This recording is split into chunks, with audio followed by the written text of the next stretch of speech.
format. And we are live. What's going on, guys? It's Brian from SeacoastBeverageLab.com, and guess friggin' what? You are sitting, watching, or listening to the Seacoast Beverage Lab podcast, episode number 151 for the 29th of August, 2016. We are almost done with August. I'm not excited. You know what? I am excited because this heat is getting to me as it usually does. But luckily today it's fine. But as New Englanders do, they'll complain about the extremes of each end of heat. Too cold, too hot. Yep. I hate this. But yeah, we're doing this again. Thanks for those that listened to and commented on episode 150. We're to continue doing this due to the feedback. You all voted in favor of kicking Sean out, but this will be his last episode. Absolutely kidding. But again, we're gonna press on here. We got some stuff to talk about. I'm drinking the new to New Hampshire, but have been around for a while.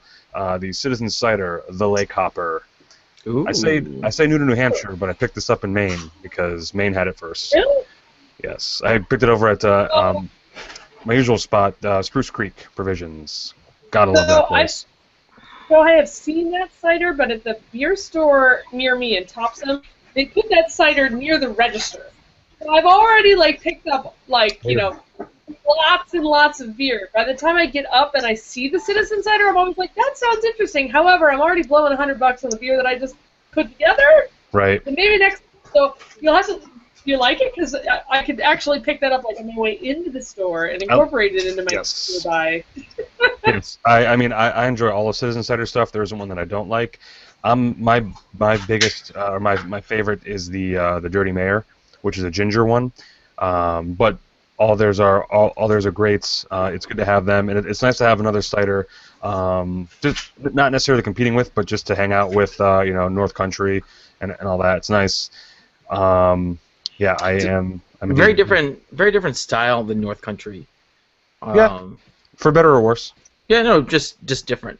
Yeah, and as I've said before, you got to get to if you get a chance to visit, definitely go there and check it. No, Carla, you had mentioned sort of like that you see stuff at the register, typically once you're already done shopping. But if it was like that rare bottle that they only have 3 of them, would you have still tacked that on, or is it more so that it's like?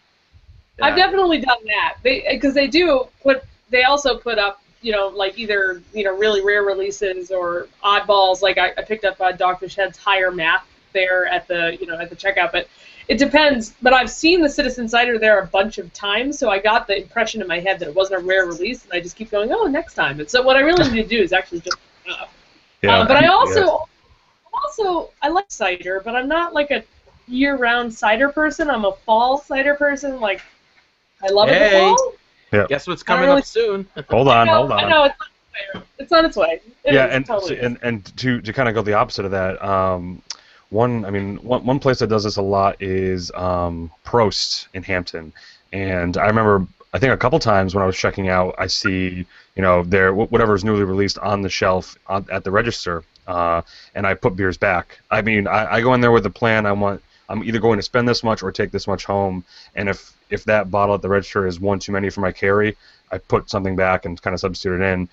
On the flip side, I can always tell when a distributor or brewery has been to my country store because there's always a different brew or a different beer at the register that I know doesn't really need to be there. I wonder why it's being advertised. So I know someone had got to them and said, hey, maybe try pushing this beer. So different strokes for those stores. But again, Citizen Cider is badass. This is their a good dry hop cider, and get up there. But Carla, what's going on? Not much. I am drinking. So if you see me switching glasses, they're the same beer. I just had a little carb issue, so I had to pour it out of the glass. So this is a Moses from Austin Street. One of my favorite breweries out here. It's a saison made with Brett, kind of a limited bottle release. But I picked up 2 bottles, so I thought, you know what? My husband isn't a huge fan of Brett, so I figured I will take that out and try it out. It's really nice. It's very dry, very clean saison with that little bit of Brett dryness. It's really nice. Awesome. Speaking of dry. How's it going? I'm Sean Jansen from twobeerguys.com. I'm currently drinking a Beer Geek Ellis. That's a good one.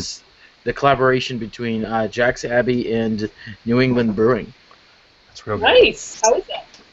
It's good. I think you had it on the show last one or two before. I did. Have you had many other Hellas's? I know I've been the one drinking all the Hellas's over here. Not recently, or not since that one. I don't think. Definitely a lot of Kolsch's. I say a lot of Kolsch's, but it's a normal amount of Kolsch's. But again, thanks to Jack's Abbey for providing us with those. Ben, Sean had brought the 4-packs to me to give to Ben, and who's not here. He might show up later on the show. But when I finished my 4-pack, before I could even give him his, every time I open the fridge, I'm like, maybe I can just tell him that Sean only brought him 2, and I just drink 2 because it's such a good beer. But they did a great job on that beer. But yeah. My beer that I was going to bring on this, not to say Citizen Cider's second best, was the Great Rhythm Cutaway. I think I've gone through 3 4-packs since they've been opened, because I believe, you know what, it right now is my favorite beer of the moment here on the Seacoast. Definitely enjoying it. I don't know if it's their top selling beer. I know Squeeze is highly sought after just because of the whole juice IPA thing that people are going for. But Cutaway is a pale wheat ale, and it is excellent. Sean, have you had the Cutaway? I have. I had opening day, and then I brought a couple 4-packs home. Yeah, it is. It is a revelation. I tasted it, and it was. I know we talked about Great Rhythm opening, but it's nice to have them come open with 3 beers, and that Cutaway is. I mean, they're all tasty, but the Cutaway, for some reason, hit all the right notes for me. But yeah, other than that, it's been a couple weeks because of vacations and things and summer and stuff. But over the past couple weeks, I've been doing a bunch of different brewery hopping.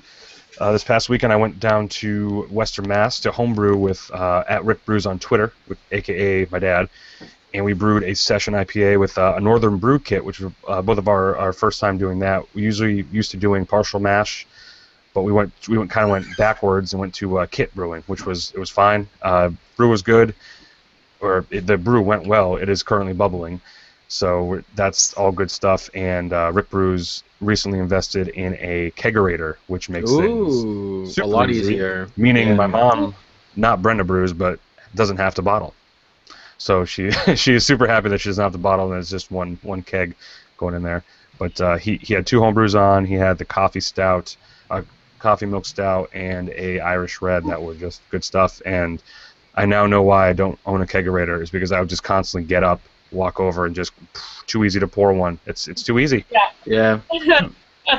Too easy and too much, and I don't have enough too much money, but I also don't have enough friends that would always come over, so it would just be down to me. Oh no, it would literally be like, I'll have another. Oh, yeah. I'll have another. I'll have another. Oh, I've drank a 6-pack. Uh-oh. Yep. Right? And then like I'll stop buying beers. Yeah. It's like I'll become a fanboy for one brewery until for 5 gallons, but I can't do that. Right. Other than that, when I was down there, we visited a couple breweries. As usual, stopped over to Amherst Brewing Company. They had a couple of their newest IPAs, because again, the theme here still, and we're going on the 4th, 5th year of this, is IPAs. They've just released a couple big IPAs. Juliet was one of them, and Juice Box was the other one. So kind of playing on the whole New England juice IPA thing again. Here we go. But again, really good.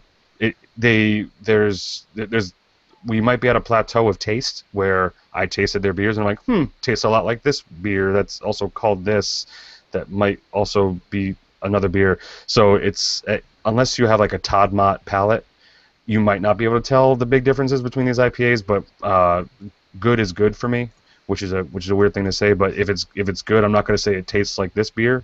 It's just a damn good beer, and it was. Went over to Building 8, which they only have 2 beers, one of which being an IPA, the other of which being a session IPA. The IPA, I believe, is better than the IPAs I've had in all of Western Mass, because it's just a solid IPA. It's called Building 8 out of Northampton. Now, is that the former Amherst Brewing Company location? The Building 8 is in Northampton.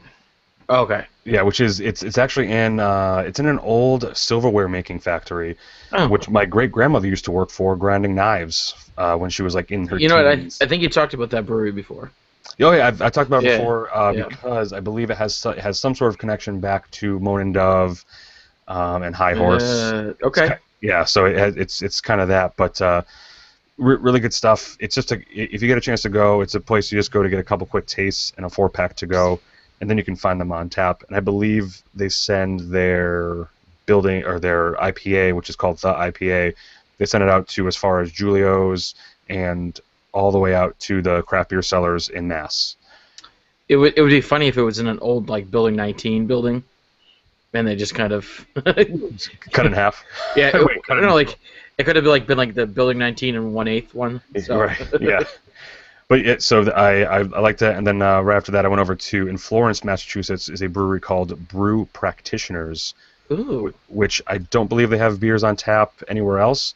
But it's in an old, again, it's because you're Northampton and the Florence area. A lot of stuff was something before. It was an old baking equipment repair shop.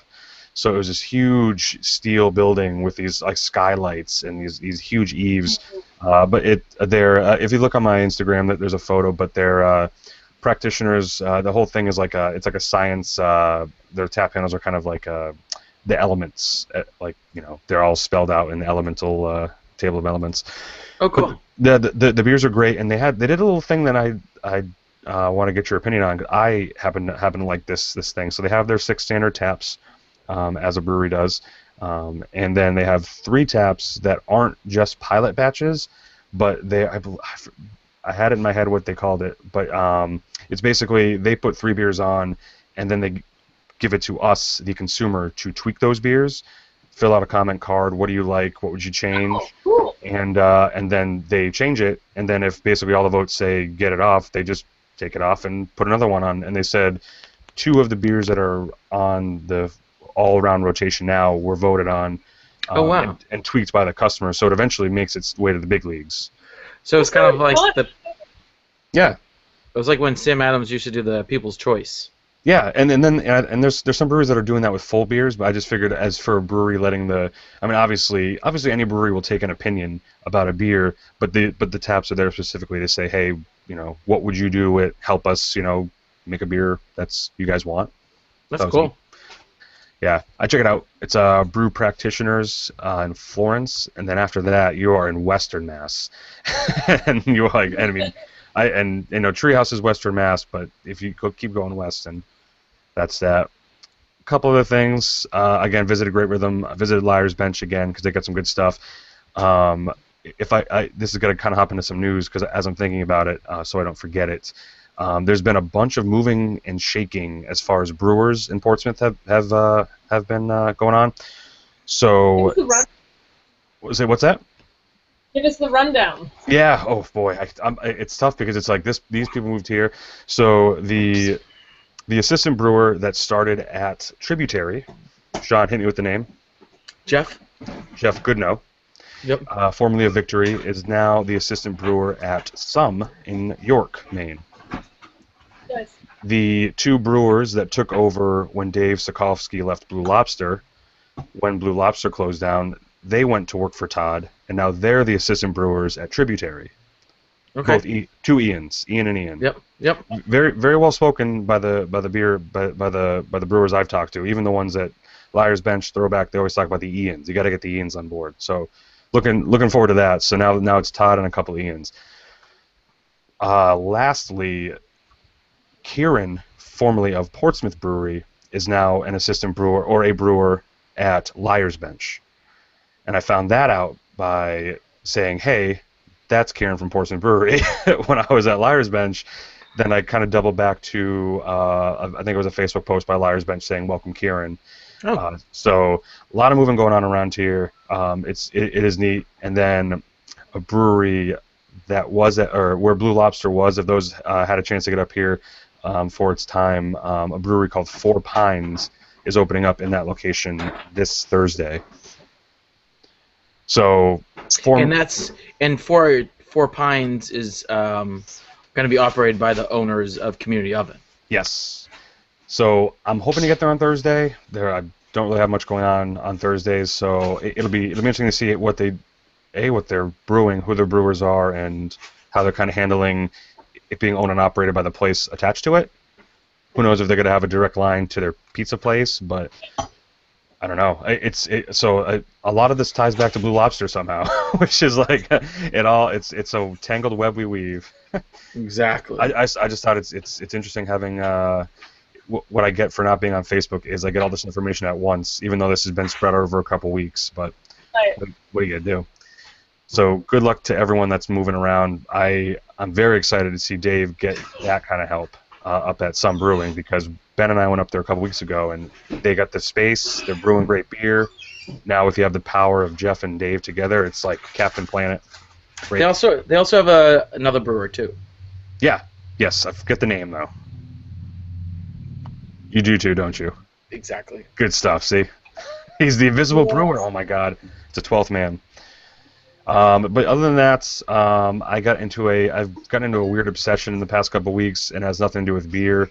I've gotten really into board games lately. I saw that pictures of like you made your former eyeglass or sunglasses case into a dice tray. Yeah, it's something weird, and as usual with most obsessions, I kind of ride it out to see where it goes.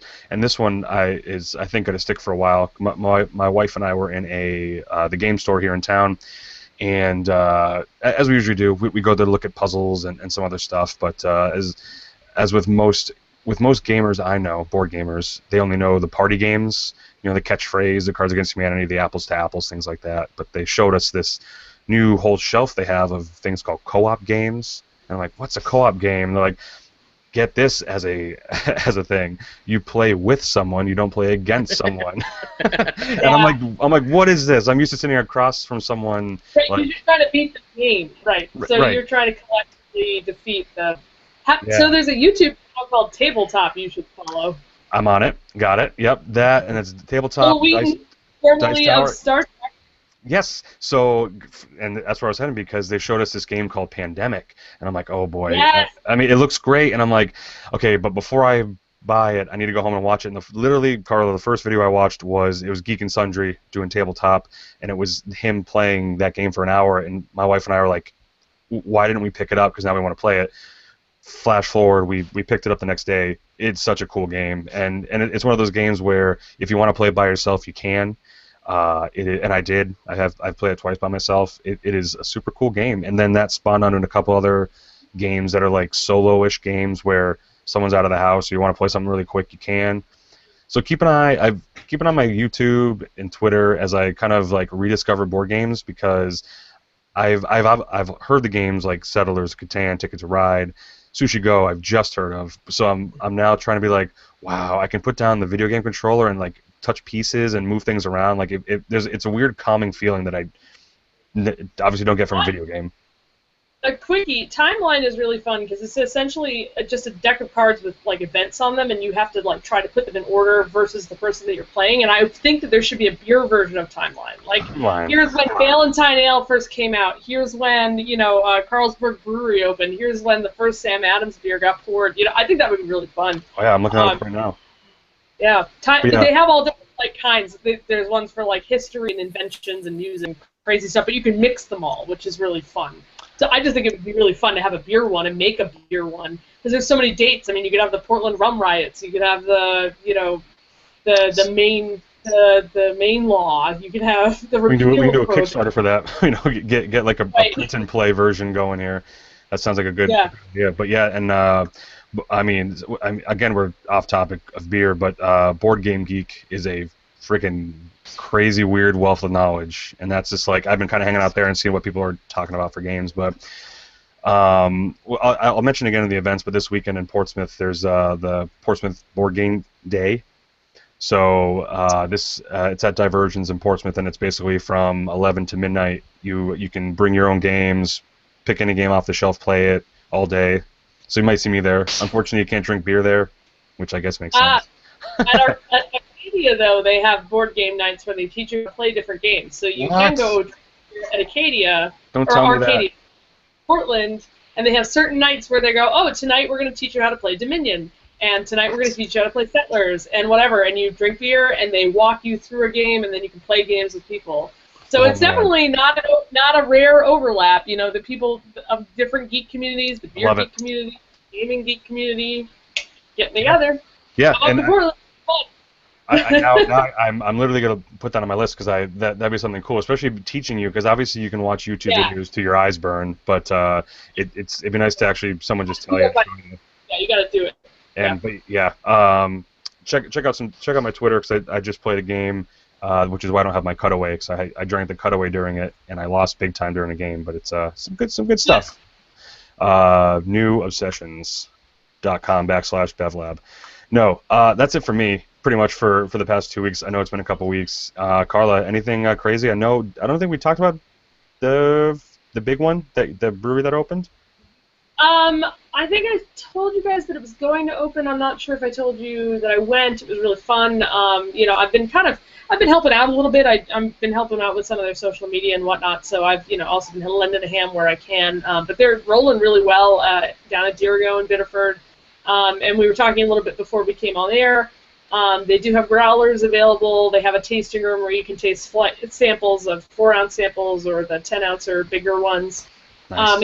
They should be getting distribution like kegs at accounts in the next couple weeks. I'm not sure where the first couple ones are going to go. I would assume places like Elements in Biddeford, that type of thing. And of course, they'll have some kind of a showcase at the Great Lost Bear at some point. I don't have any dates yet, but check that out. And if you're swinging through Biddeford, visiting all the other breweries that are down there that are awesome, you should swing by Dirigo too. So that's been that. I spent last weekend at camp. I'm spending this next weekend up at camp too, so I really haven't been doing my brewery visits. Yep. But I am going down to Boston in the beginning of September, Buffalo, New York at the end of September to specifically go see their beer scene, which is really fun. They approached me at the Beer Bloggers Conference, and they were like, "We want to show you around," and I'm like, "Absolutely, why not?" So got some super cheap flights out to Buffalo, and it's going to be some fun times at the end of September. And then I'm trying to figure out a Vermont trip. So you guys, you all and I should talk, because I feel woefully ignorant of what's going on in like Burlington. I've never been to Hill Farmstead. I've never been to the Alchemist. I've never been out that way. Yep. I've never been to Von Trapp. I owe this section of New England a visit. So you happen, but I don't know anything about what I should do. So. I mean, real quick hits. I would say don't overwhelm yourself, because there's always gonna be more when you get back. Because every time my wife and I leave Vermont, we're like, okay, next time we have these 2 things to go. We don't have to do these 2 things because we already did it. But yeah, I'll hit you up with some hot info. But I hear Hill Farmstead though, their new tap room's open from what I heard, so it'd be nice to go. Yeah, I've seen a couple pictures. It looks big and awesome and really cool. So I figured it was good timing anyway to go check that out too. And then also to maybe on the way back swing through Brattleboro and visit Tim and Amy down at Whetstone. So that would be nice. Nice. Have you been yet to Whetstone? I have. That I have done. Okay. And really cool. It's this. They basically put a brew pub / restaurant on the river in Brattleboro, so you can sit outside. They have dinner, but all of their beers are actually open source. So on the website, they will tell you the entire recipe. So as a home brewer, if you want to go make that recipe at home, you're more than welcome to. And it's just really fun. You can tell it's it's something put together by people who know what they're doing in beer, and they do a really good job at it. So if you ever find yourself in the Keene / Brattleboro area, go check that out. Nice. Anything else crapping in? I'm gonna have to check before we close what the upcoming calendar holds. I've been through to Labor Day, and now I'm I don't know what happens after Labor Day. I've been I noticed that some of the people are starting to get ready for November's Portland Beer Week, so that's fun. But cool. It's yeah. Wait, when is Portland Beer Week? It's in November, the first week of November. God, and we're almost there. Yeah, I know. That's why I got the invitations today, and I was like, oh, come on, that's so far away. I'm like, ooh, it's really not that far. Wow. Jeez, so, yeah. God, November. Wow. Yep. Because there's a lot of stuff going. I mean, yep. And it's the first week of November, so it's not it's almost Christmas. It's essentially, a month and 3 weeks from now. So so. Yeah. But I'm sure there'll be a lot of cool stuff happening for that. But as far as new events going on, I'll have to double check the calendar. But there's always something happening up here. But Yeah. We got a couple of breweries that haven't quite opened yet. I don't know when they were all supposed to open in June. You know, that kind of thing where it's like, oh, we'll open in June, and I'm like, yeah, Right. no. So there's a couple that are on the way that were overdue for June. But that happens. So we'll see what happens. One Eye Open is probably going to be the next one that opens, but I don't know. It's what it's called. One Eye Open. One Eye Open. Scary. Like a pirate, or yeah. no, Oh, I don't okay. know. I thought it was like nightmares, like sleep with one eye open. Sleep with one eye open. What? That's a Metallica lyric for Sandman, right? Absolutely, yeah. I don't know. They're young. They're like straight out of college, and they got a little space that's right up the hill from Rising Tide. Mm-hmm. So like, they put One Eye Open Brewery on the outside of this red little shack building, and everyone drove by it and went, "Wait, what?" Like, nobody had any idea that had happened, but they just wrote it on the side of the building, and we all went, what? But... And so, they're going to be a nano, they're going to be small, but I guess we're going to see what's going to happen. That'll be one more in East Bayside, so that'll be Rising Tide, Bunker, Lone Pine, UFF, and them, all in that same neighborhood, so that's 5 in one neighborhood. Man, we're getting up there with the actual neighborhood that had like 20 in the same... God, it's crazy. Awesome. East Bayside, what up? Represent. Shano, what's been going on with you, sir? In between our last episode, we had the Gate City Brew Fest. That was in Nashua. We expected, and we actually got about, I think it was about 2,600 to 2,700 people there. A great article came out in the Nashua Telegraph that following Monday that said this was hands down maybe the best event in Nashua. Oh yeah. Which was pretty cool. There were over 40 different breweries and over 325 different brands there. So it was pretty cool. Pretty cool. The chicken wing contest was won. There was 2 parts to the vote. One was a judge's vote. That was won by Bertucci's, and out of the last, I think, 5 or 6 years, they've won 4 times. And the People's Choice went to a new restaurant in Nashua called Pigtail. Oh, nice. For those that know the area, where can you find that? That is on Amherst Street, so in between... around exit 8 on Route 3. Nice. Yeah. I thought you said wing. I thought it was a wing eating contest, but it was not. No, it was the best wings contest. Yes. So, I prefer that type of competition. Yes. It's you vote. Yeah. Don't. Yeah. Appreciation, not like Gimme. glutton and grossness and growing up. Quality, not quantity. Right.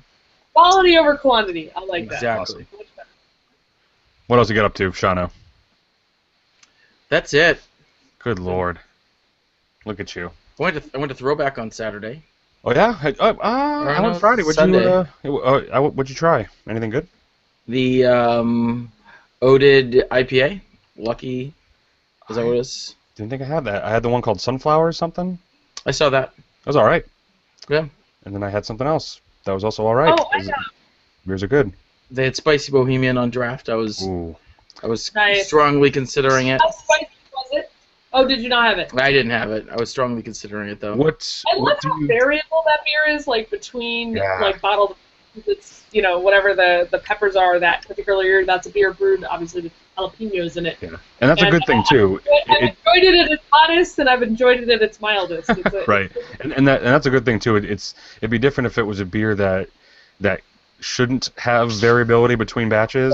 Right. But for those that are listening, it is a good thing when it's different because you can tell they're using like the freshest vegetables, but they're also using like the vegetables of that time. It's not like some extract.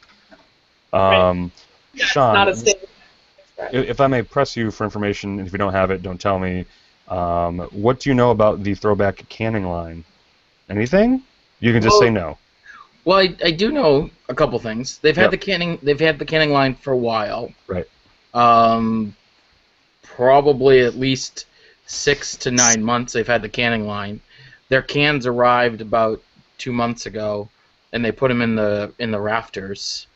I don't know if they've actually announced when they're going to start canning, but essentially they're going to be replacing most of their like regular 22s with cans.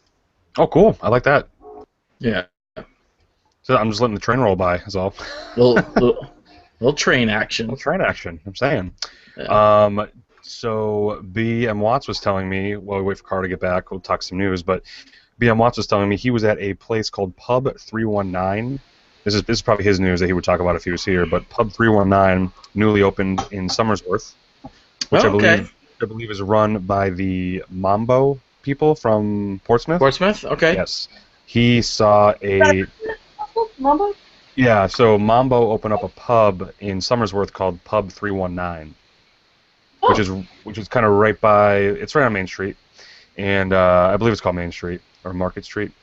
If it's in Portsmouth, it's Market Street. Anyway, it's in Somersworth. So does that mean that it's like close to 11? Yes. Oh, you can easily walk there. It's like it's not attached to it, but you can walk to it. Yeah, close. And there's a tap on there. Doesn't have any beer attached to it, but it's more of like a hey, this beer's coming to the taps. Somersworth's own Bad Lab has a tap at Pub 319, but there's no beer attached to it. It's more like a guess what, we're coming soon. That's cool. Yeah, Ben was like, the series of texts were like, oh my god, Pub 319 has Bad Lab. 2 seconds later, shit, it's not attached. There's no beer on it. It's just a fake. They faked this out. And we were both like giddy for a second, like, oh, never mind. Enjoy your other beer. So yeah, but I have been told to stay very, very tuned to the Bad Lab Instagrams and the Facebook because they're coming toot sweet. Speaking of toot sweets, not at all, but I tried. I found this. Oh, Carla. Speaking of lab, can I interrupt you and talk about labs? Carla, well played. Get in there. Go. As I leave. I can't turn down the transition. Right? National Puppy Day? No. So That's the name of the show. It made national news because it was on like NPR and USA Today and whatnot. But USM now has a lab that is up and running that is basically set up to analyze beer. So to analyze the potential biochemical, infections. Is your beer skunked? Can tell you the color, the bitterness, the calories, all kinds of things. And it's a new initiative at USM. And basically the other cool thing is that Maine chemistry students now get to go and actually learn how to do this procedure so that they can train to do QC stuff for beer. But breweries at a cheap cost can send their stuff to get analyzed to get all that awesome information back. So it's a little bit geeky, obviously it's a chem lab. But I met with the woman who's in charge of that. Her name is Lucy, and it's awesome. They have all this equipment. They basically got breweries from across the state that are sending them samples both for the brewery's benefit, like, okay, I want to know how many IBUs are in my beer, but also for the lab's benefit to figure out what the best way to analyze things are and how they can see more clearly.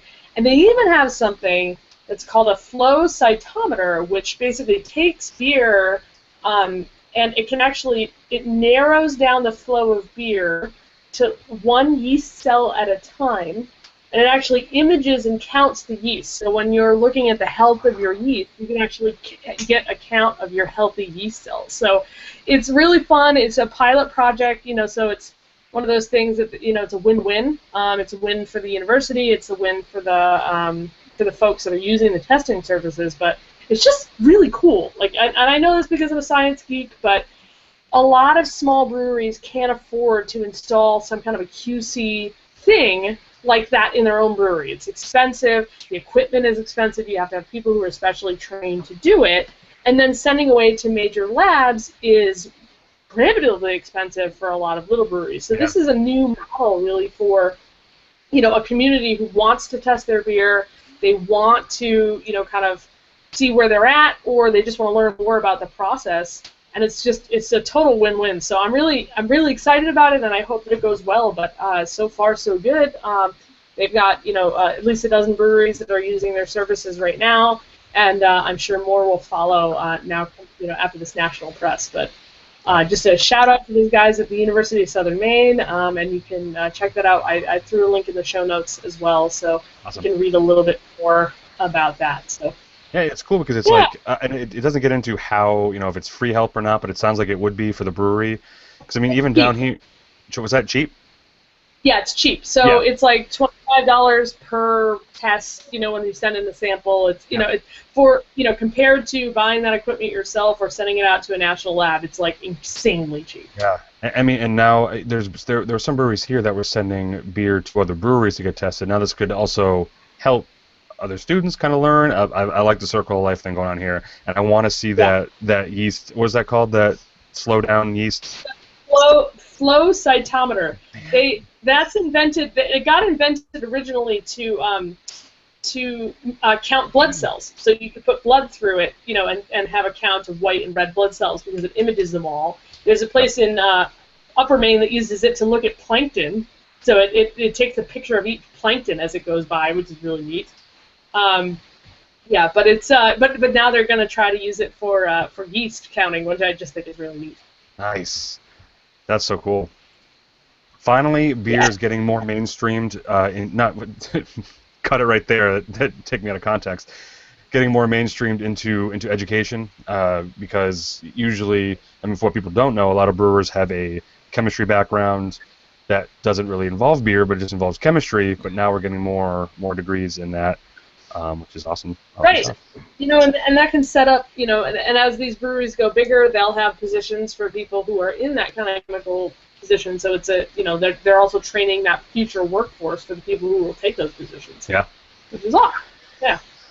I know it's not in the show notes, but I can put it up there. I know UNH is doing a big week-long beer business course where you pay and you take a field trip to a lot of breweries in the week. So a lot of colleges are grabbing hold of this, and they have a professor there that does beer anyway at UNH. But so it's cool, yeah, and especially Southern UNH and UNH, Southern Maine and UNH doing kind of similar stuff. Yeah, I'm excited. Carla's the numbers and the science part of this team. Science. I bring the gaming knowledge, and then Sean, I've yet to know what you bring to the table. It's like a heart, so it's like an anatomically correct hop heart. Oh, that's cool. Also, so I'm geeking out on the science thanks to Hop Cloth for that one. My heart hops. I bought it out of when we were at the Beer Bloggers Conference. Nice, and it can be used as a muslin bag for straining malt in a homebrew. Probably. As I do with most of my shirts. Why does it taste so weird? Oh, right, I ran out of a cheesecloth. Did that. Right. The one news thing I put on there, because we're having such an awesomely slow news couple weeks as usual for beer news, because everyone's getting ready for Pumpkinhead. I saw, and I don't know how much beer or water this holds, but I saw a thing today on Beer Street Journal that rumor has it Founders is coming out with, or they just released a label for an all-day IPA in a 19.2 ounce can. So, I mean, what a time to be alive, and what a time to be a Founders all-day fan, because it's a brewery that went from 12 packs to 15 packs of that same beer, and now they're going into 19.2 ounce cans. So they're kind of taking the same beer and giving it a new dress, making it work. I don't know what you guys think about that. Kind of fun.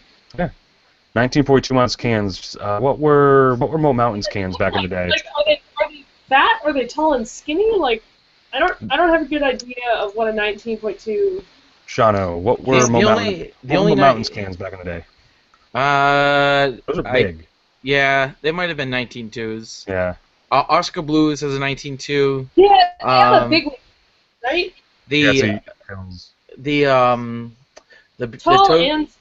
The toasted pastry came in from 21st Amendment comes in a 19.2. That's what it is. And that's in an 18 pack. That's a good looking can too. It is. It's a good. It holds right. It's not like it's this big giant like Natty Daddy. That's weird. It's kind of it's a nice little, it holds nice.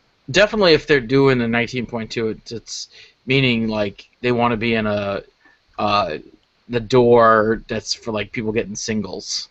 Totally. And either convenience store or gas station or whatever has that sells all those singles of individual cans and stuff like that. So probably right next to Twisted Tea. Right next to it. Exactly. Twisted Tea, but then you have this nice sweet label. Even though Twisted Tea does those like user created labels or something weird, like the pictures of people on. It's weird, but yeah, this is a good looking label. I mean, it's the same label, but it's just imagine that on a bigger can. Exactly. Check it out. It's in the show notes, and get your all day. So it'll take you all day to drink 19.2 ounces. So there you go. Just one ounce at a time. 1 ounce for 19 hours, and you're good to go. Sean, you put a couple things in here. What's give us a quick rundown of these two. I did. One of the first one that I saw come across my radar was that the American Homebrewers Association has created a Beer Guru app. The app is available on both iPhone, so the App Store, and/or Google Play. And you don't have to have a membership to get the app, so the app is free. So it talks about a couple different things. There's a locator. So if you're thirsty or hungry or in need of supplies, use the handy locator to find nearby breweries, pubs, and/or brewing supplies, as well as the money-saving AHA member participant deals. There's a dashboard to get a glimpse of the fresh content and news from AHA, along with a Brew IQ section for it. I don't know how that actually works, but it has some recipes and resources from the Zimmergy magazine. And you can. So I don't know if any of you guys had seen it yet, so I wanted to bring that up. I saw it, but I didn't get a chance to check out the app because, oddly enough, the email that I got made it seem like it was spam, so I didn't open it. But I gotta check it out. Yeah. So that was one of the. It was very pushy. It was very pushy. Is the mail that I got a couple times, and I'll be honest. Mm-hmm. But I might check the app out now that Sean has done the dirty legwork for us. Yeah. Maybe at some point we go back to that concept from a couple years ago. Is getting a couple apps, everyone trying it out, and then kind of talking about the different apps and what we think and whether or not that we would use it past the quick, quote unquote, like beta test. Yeah. And there's a couple of new ones out now, so it might be a good time to do that, to be honest. Yeah. Can one of you say yes or no to my question in the chat real quick? It might be. I'm not sure. I didn't see it as... That was the title of my email that I got, and I think it was this app. It might have been. Oh, it's awesome. Good stuff. So the other article that I stumbled across, and actually this one came up in a couple different news outlets, and this is kind of just the one that I chose for this, but I think, Brian, it would fall right under your... this would make you a happy man. That the California lawmakers have unanimously approved a bill to allow beauty salons and barbershops to serve a complimentary glass of beer or wine with a haircut. Yes. And I have few left. So I need this. Okay, so where is this? Nationally or California? California. Because here in Maine, there's a barber shop that'll give you a beer, but like it's a man's shaving place. I want one with my haircut, like my cute girl hair. With a haircut, yeah. Well, it'd be tough to get a beer while you're getting your beard trimmed too. It's like, all right, just stop. Try and get a drink. Like, how do you even drink it if you're getting shaved after the shave? Yeah. So the article actually mentions that it's been a common practice for a barbershop or a salon to serve a glass of wine, but they were technically breaking the law. Right. One of those. Yeah. So now it just made it legal. And that just the alcohol must be served during regular business hours for free, and the business must be in good standing with the Barbering and Cosmetology Board, which is pretty simple because if they weren't going to be cutting hair anyways. Well, I was gonna say, you don't want to piss off a group of people that have knives and scissors for a living. Exactly. That board you don't want to get messed with. You can easily lose an ear. Totally, yeah. What'd you say to me? Hey, come here, I'll give you a free haircut. Yeah. Well, I like that. I do enjoy that. Obviously, Sean, as you know, working in the state of New Hampshire, that will never pass in New Hampshire. If you go to a couple barbershops, even Dover or Concord, you could get they offer you beer. Yeah, but you got to get out of here. That means, yeah, I'll offer you a beer next door at the bar. Here's a coupon. I don't think so. Oh, boy. Now I got to go undercover as someone with hair to see if this works? Yeah. Yep. Oh, shoot. They'll never guess. We'll have to order you a wig online. I can't cut this as a wig. Okay.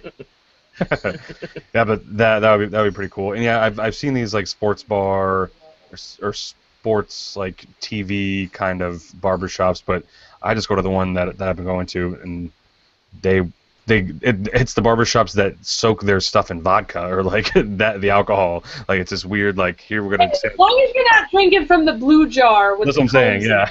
Right. What's this? They always offer you a free drink of that. Never take it. Never take it. That's good stuff. Yeah, both of you gave news stories that far exceeded my 1942 ounce can story. So you both win the news Untapped badge of the day.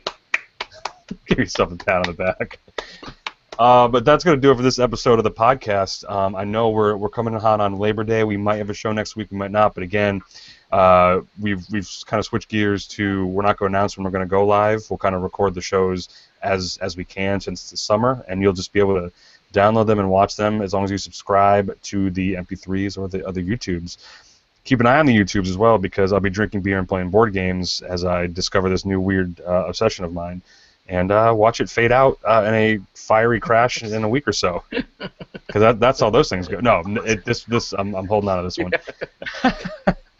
You need to have friends, though. That's the problem. Is that you need? So I've got all these board games that are like 4-person board games, and I'm like.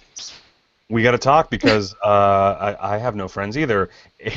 No, and the games that I'm kind of getting and collecting are games that you can play with one player or two, which are fine. So you could totally meet up with people like at Novari Rez or Barrel Souls. So I need to find those people that want to do that, and I have an article going next week in the Herald where they list tap rooms that are tasting rooms that are have big tables and you can congregate and stuff. So it hopefully that might be a thing where you bring your own game and do your own thing. I know places like Coat of Arms have tons of board games, but these games kind of need a big table and like an hour and a half to get through. So as long as you have the time and patience, but I'll be doing that. Like I said, on Thursday, if this goes up in time, Thursday the 1st of September, I will be at the Is it Four Peaks or Four Pines? It's Four Pines, right, Sean? Pines. Because Four Peaks is in Arizona. Correct. So can't do that. So I'll be at Four Pines in Northampton. Hampton, anyway. And you can find me there in long weekends. So I believe I'm going to be checking out that board game day and maybe picking up a game and bringing it to Coat of Arms and playing and drinking because that's how I do. Other than that, I do believe Carla or Sean, what's going on this weekend? Anything?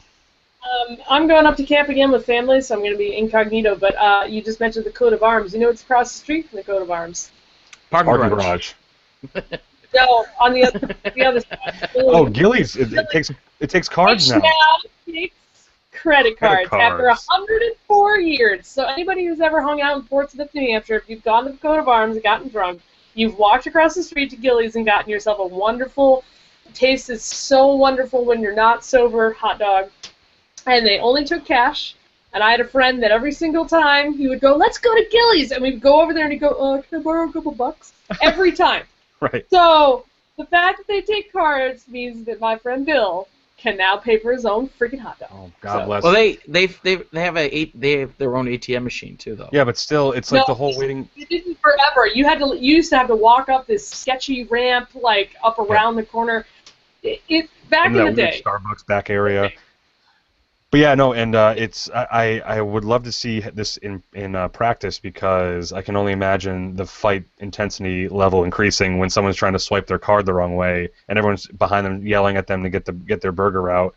And the guy at the register is not always the friendliest, as long as you're friendly. So, but yes, as a guy who will sober up real quick to use a card, I'm ready for it. So that's perfect. And I think I saw a forum. The only thing that remains is Sears Street Bakery is like the last cash only place in Portsmouth, like one of the final places in Portsmouth that are like cash, and it sucks because Sears Street it has some great stuff that I like swiping cards. I don't know. Anything else going on? You said head up to camp.